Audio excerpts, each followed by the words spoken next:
having these blanket rules about like no men at this, no men at that, which is a really common thing in sapphic spaces, which is where I tend to spend most of my time. I think I was with 6 sapphic couples, and we were all like screaming and doing like karaoke and singing together, and I just found myself feeling very like isolated because I knew that I couldn't bring him in and have him engage in a way that all of these couples could exist. And I feel like what needs to be added is like there's massive privilege in showing up in a relationship that is straight passing. Like I never worry about holding his hand on the street or things like that, and that's where often this conversation is shut down. At least from my perspective, if it's like a private hangout among friends, sometimes you do want that. Kind of similar to how girls have their girls' night, boys have their boys' night kind of thing. Not to say that everyone has to be like identifying as a girl, but I think it's their relationship to womanhood gives you this like commonality that makes you feel like really safe in a space. It's, I would say, not dissimilar to how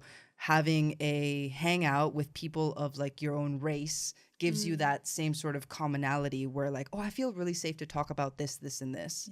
And somebody that isn't my race is not going to get that. So maybe for this hangout, I just want these people here. Does that make sense? It does. I totally get it. I think it's challenging as someone who's like homo-romantic being on the receiving end of it. You feel a little bit othered sometimes when everyone else has their partner there. You're right. It's like this is part of like the privilege and part of creating these like safe spaces is like there is something really special about like a sapphic space. And I think that's the trade-off, sadly, of being in these relationships. When you're not in a sapphic dynamic is like you miss out on like everything's like girl time kiki vibes.